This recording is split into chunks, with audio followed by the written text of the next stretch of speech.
श्री गणेशाय नमः।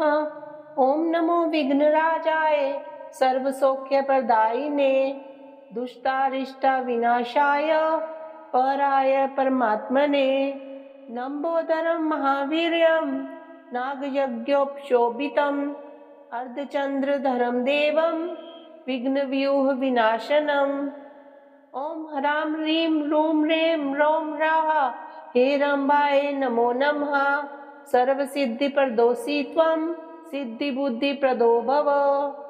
चिन्तितार्थप्रदस्त्वं हि सततं मोदकप्रिय सिन्दूरारुणवस्त्रैश्च पूजितो वरदायकः।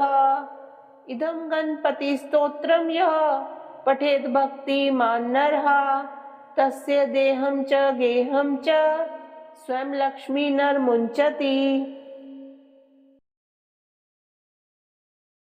निशुम्भ शुम्भ मर्दिनीं प्रचंड मुंड खंडिनीं वने रणे प्रकाशिनीं भजामि विंध्यवासिनीं। त्रिशूल रत्नधारिणीं धराविघातहारिणीं ग्रहे ग्रहे निवासिनीं भजामि विंध्यवासिनीं। दरिद्र दुख हारिणीं सतां विभूतिकारिणीं वियोग शोक हारिणीं भजामि विंध्यवासिनीं।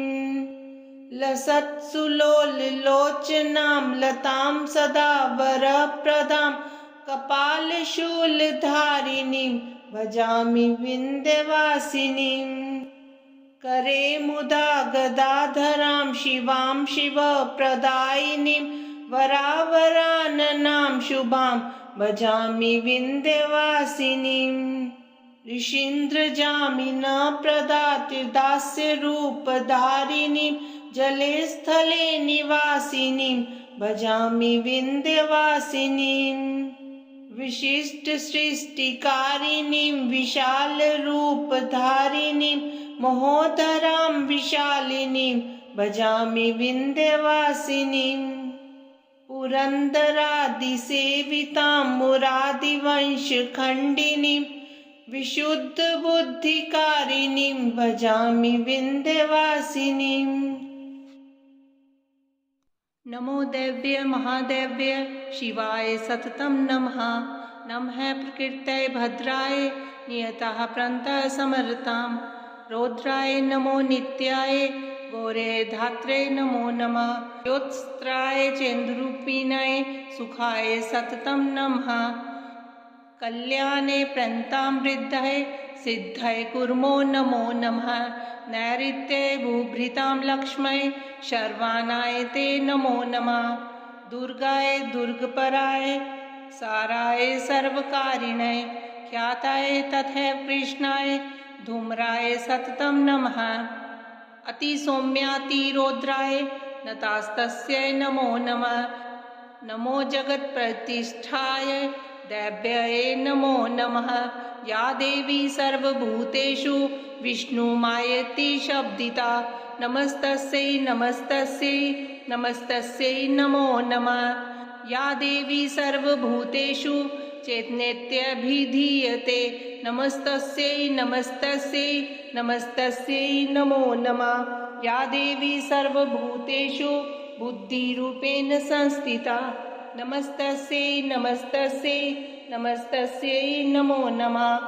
या देवी सर्वभूतेषु निद्रारूपेण संस्थिता नमस्तस्यै नमस्तस्यै नमस्तस्यै नमो नमः। या देवी सर्वभूतेषु क्षुधारूपेण संस्थिता नमस्तस्यै नमस्तस्यै नमस्तस्यै नमो नमः। या देवी सर्वभूतेषु छायारूपेण संस्थिता नमस्तस्यै नमस्तस्यै नमस्तस्यै नमो नमः। या देवी सर्वभूतेषु शक्तिरूपेण संस्थिता नमस्तस्यै नमस्तस्यै नमस्तस्यै नमो नमः। या देवी सर्वभूतेषु तृष्णारूपेण संस्थिता नमस्तस्यै नमस्तस्यै नमस्तस्यै नमो नमः। या देवी सर्वभूतेषु शान्तिरूपेण संस्थिता। नमस्तस्यै नमस्तस्यै नमस्तस्यै नमो नमः। या देवी सर्वभूतेषु जातिरूपेण संस्थिता। नमस्तस्यै नमस्तस्यै नमस्तस्यै नमो नमः। या देवी सर्वभूतेषु लज्जारूपेण संस्थिता। नमस्तस्यै नमस्तस्यै नमस्तस्यै नमो नमः। या देवी सर्वभूतेषु शान्तिरूपेण संस्थिता। नमस्तस्यै नमस्तस्यै नमस्तस्यै नमो नमः। या देवी सर्वभूतेषु श्रद्धारूपेण संस्थिता। नमस्तस्यै नमस्तस्यै नमस्तस्यै नमो नमः। या देवी सर्वभूतेषु कान्तिरूपेण संस्थिता। नमस्तस्यै नमस्तस्यै नमस्तस्यै नमो नमः। या देवी सर्वभूतेषु लक्ष्मीरूपेण संस्थिता। नमस्तस्यै नमस्तस्यै नमस्तस्यै नमो नमः। या देवी सर्वभूतेषु वृत्तिरूपेण संस्थिता। नमस्तस्यै नमस्तस्यै नमस्तस्यै नमो नमः। या देवी सर्वभूतेषु स्मृतिरूपेण संस्थिता। नमस्तस्यै नमस्तस्यै नमस्तस्यै नमो नमः। या देवी सर्वभूतेषु दयारूपेण संस्थिता। नमस्तस्यै नमस्तस्यै नमस्तस्यै नमो नमः। या देवी सर्वभूतेषु तुष्टिरूपेण संस्थिता। नमस्तस्यै नमस्तस्यै नमस्तस्यै नमो नमः। या देवी सर्वभूतेषु मातृरूपेण संस्थिता। नमस्तस्यै नमस्तस्यै नमस्तस्यै नमो नमः। या देवी सर्वभूतेषु भ्रान्तिरूपेण संस्थिता। नमस्तस्यै नमस्तस्यै नमस्तस्यै नमो नमः। इन्द्रियाणामधिष्ठात्री भूतानां चाखिलेषु या भूतेषु सततं तस्यै व्याप्तिदेव्यै नमो नमः। चित्तिरूपेण कृत्स्नमेतद् व्याप्तस्थिता जगत्। नमस्तस्यै नमस्तस्यै नमस्तस्यै नमो नमः। स्तुता सुरे पूर्वं भीष्टसंश्रया तथा सुरेन्द्रेणु दिनेषु सेविता। करोतु स नः शुभहेतुरीश्वरी शुभानि भद्राण्यभिहन्तु चापदः। या साम्प्रतं चोदत्दैत्यातापिते रश्माभिरीशा च सुरेर्नमस्यते। या च समृता तत्क्षणमेव हन्ति नः सर्वापदो भक्तिविनम्रमूर्तिभिः। सुमनसवन्दितसुन्दरि माधवी चन्द्रसहोदरि हेममये मुनिगणमण्डितमोक्षप्रदायिनि मञ्जुलभाषिणि वेदनुते। पङ्कजवासिनि देवसुपूजित सद्गुणवर्षणि शान्तियुते। जय जय हे मधुसूदन कामिनि आदिलक्ष्मी सदा पालय माम्। अहि कलिकल्मषनाशिनि कामिनि वैदिकरूपिणि वेदमये क्षीरसमुद्भव मङ्गलरूपिणि मन्त्रनिवासिनि मन्त्रनुते। मङ्गलदायिनि अम्बुजवासिनि देवगणाश्रितपादयुते। जय जय हे मधुसूदन कामिनि धान्यलक्ष्मी सदा पालय माम्। जय वरवर्णनि वैष्णवि भार्गवि मन्त्रस्वरूपिणि मन्त्रमये सुरगणपूजित शीघ्रफलप्रद ज्ञानविकासिनि शास्त्रनुते। भवभयहारिणि पापविमोचनि साधुजनाश्रितपादयुते। जय जय हे मधुसूदन कामिनि धैर्यलक्ष्मी सदा पालय माम्। जय जय दुर्गतिनाशिनि कामिनि सर्वफलप्रद शास्त्रमये रथगजतुर्गपदादि समावृत परिजनमण्डित लोकनुते। हरिहर ब्रह्म सुपूजित सेवित ताप निवारिणि पादयुते।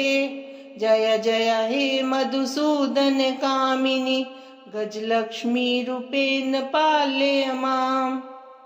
अहि खगवाहिनि मोहिनि चक्रिणि रागविवर्धिनि ज्ञानमये गुणगणवारिधि लोकहितैषिणि स्वर सप्त विभूषित गाननुते।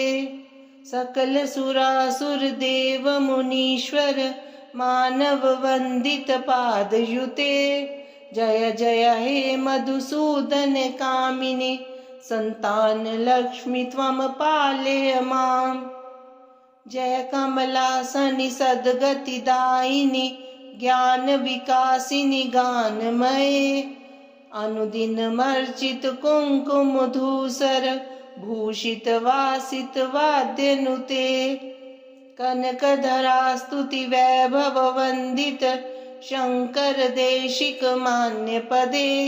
जय जय हे मधुसूदन कामिनि विजयलक्ष्मी सदा पालय माम्। प्रणत सुरेश्वरि भारति भार्गवी शोक विनाशिनि रत्नमये मणिमय भूषित कर्ण विभूषण शांति समावृत हास्य मुखे। नवनिधिदायिनि कलिमलहारिणि कामित फलप्रद हस्तयुते। जय जय हे मधुसूदन कामिनि विद्यालक्ष्मी सदा पालय माम्।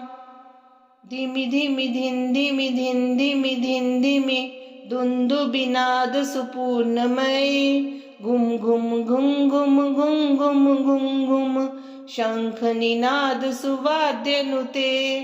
वेद पुराण इतिहास सुपूजित वैदिक मार्ग प्रदर्शयुते। जय जय हे मधुसूदन कामिनि धन लक्ष्मी रूपेण पालय माम्। मुनीन्द्र वृंद वंदिते त्रिलोक शोकहारिणि प्रसन्न वक्त्र पंकजे निकुंज भूविलासिनि व्रजेन्द्र भानुनंदिनि व्रजेन्द्र सूनु संगते कदा करिष्यसि मां कृपा कटाक्ष भाजनम्।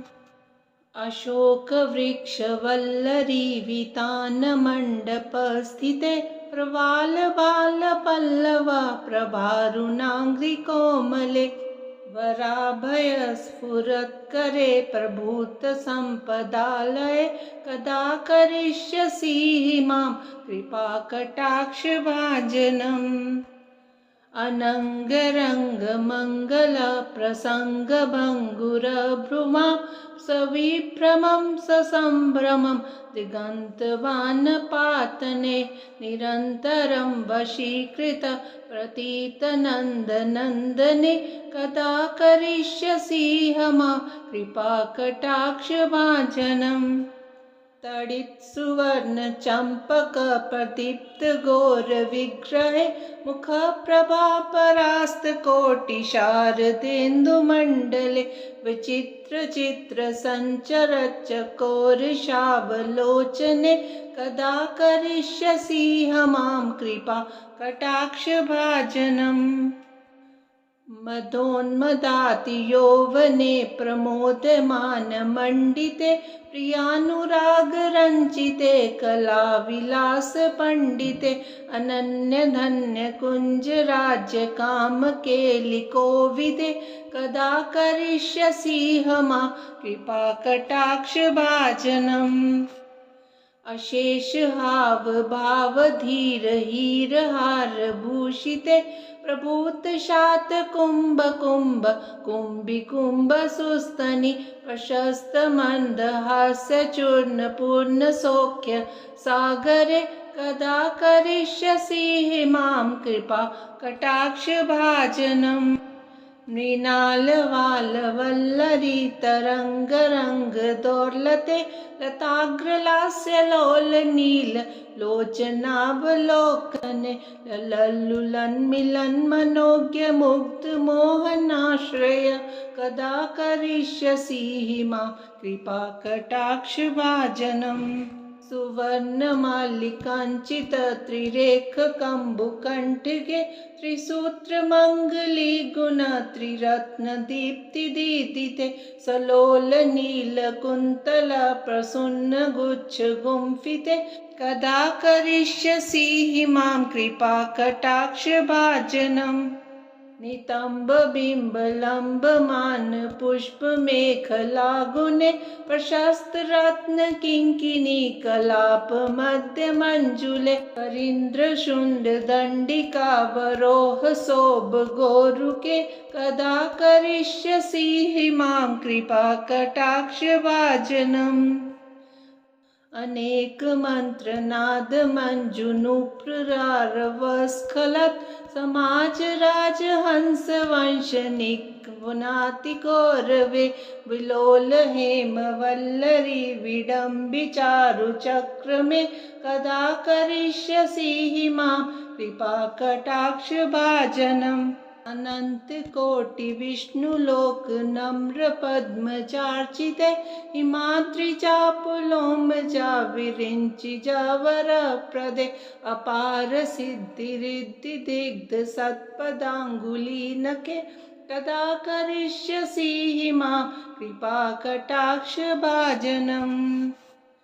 मखेश्वरी क्रियेश्वरी स्वदेश्वरी सुरेश्वरी त्रिवेदभारतीश्वरी प्रमाणशासनेश्वरी रमेश्वरी क्षमेश्वरी प्रमोदकाननेश्वरी व्रजेश्वरी प्रजाधिपे शिराधिके नमोऽस्तुते। इतीदमद्भुतं स्तवं निशम्य भानुनन्दिनी करोतु सन्ततं जनं कृपाकटाक्षभाजनं भवेत् दैवसञ्चिता त्रिरूपकर्मनाशनं लभेत् तदा व्रजेन्द्रसूनुमण्डलप्रवेशनम्। जय जय श्री राधे।